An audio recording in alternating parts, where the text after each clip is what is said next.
चलो बच्चों एक क्वेश्चन सॉल्व करते हैं। Mister R, a manufacturer of toys, approached MNO private limited for supply of raw material worth ₹1,50,000.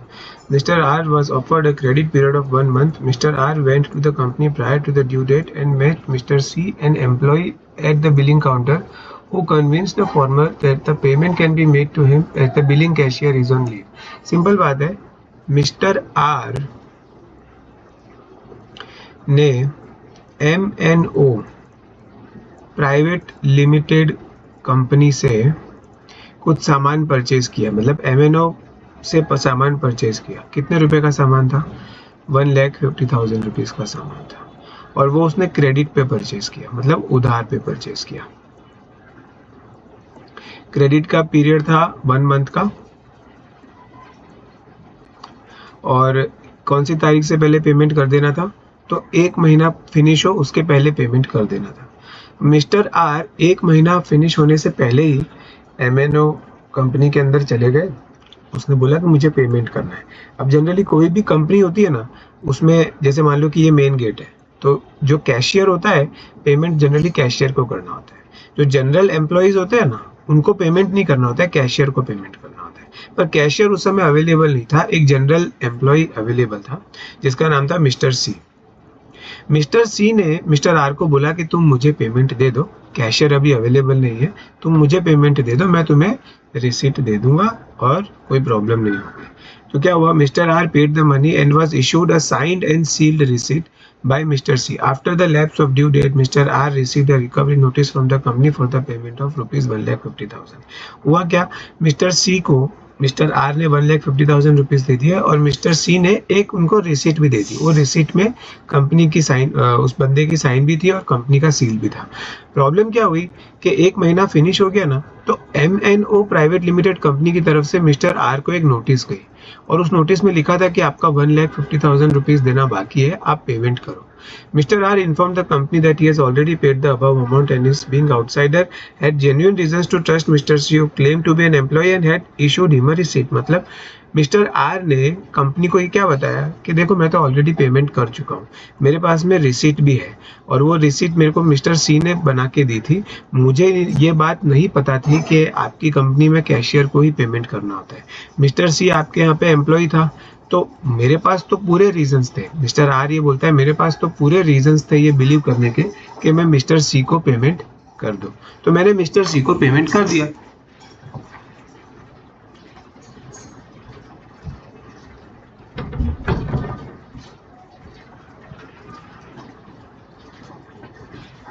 Mister are ये बोलता है कि मैंने तो मिस्टर सी को पेमेंट कर दिया, और उसके सामने मैंने रिसीट भी ले ली।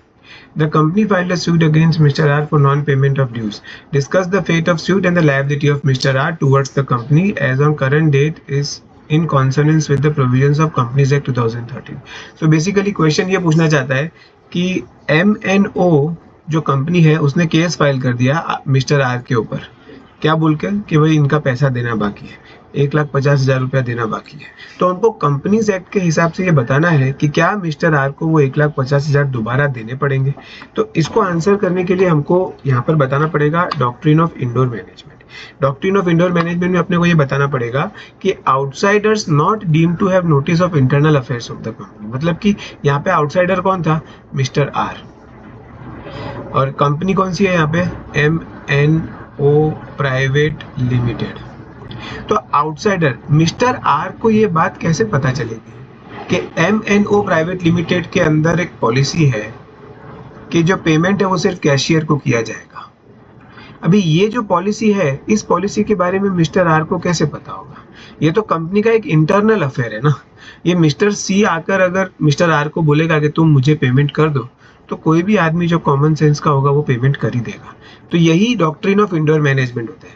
देखो डॉक्ट्रिन ऑफ इंडोर मैनेजमेंट में मैंने आपको बताया था कि doctrine of indoor management company के अगेंस्ट होता है और आउटसाइडर को फेवर करता है। जो डॉक्ट्रिन ऑफ कंस्ट्रक्टिव नोटिस होता है वो कंपनी को फेवर करता है और आउटसाइडर के अगेंस्ट होता है। ठीक है, तो यहाँ पे अपन को साफ साफ पता चल रहा है कि मिस्टर आर की कोई गलती नहीं है। मिस्टर आर जो आउटसाइडर है उसकी कोई गलती नहीं है।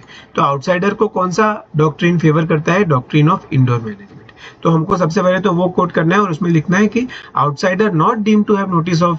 डीम्ड मतलब कि ऐसा नहीं माना जाएगा, नॉट डीम्ड मतलब कि नहीं माना जाएगा, मतलब ऐसा नहीं माना जाएगा कि आउटसाइडर्स को कंपनी की सारे इंटरनल अफेयर्स के बारे में पता होगा, क्योंकि कैसे पता होगा, आउटसाइडर्स तो बाहर रहते हैं, उनको कंपनी के सारे इंटरनल अफेयर्स के बारे में नहीं पता होगा। पर इसका एक एक्सेप्शन भी है। क्या एक्सेप्शन है? Suspicion of irregularity. इरेगुलरिटी मतलब कि कोई गलत काम हुआ है, कोई नेग्लिजेंट काम हुआ है, तो फिर हम आउटसाइडर्स को सपोर्ट नहीं करेंगे। Generally doctrine of indoor management किसको फेवर करता है?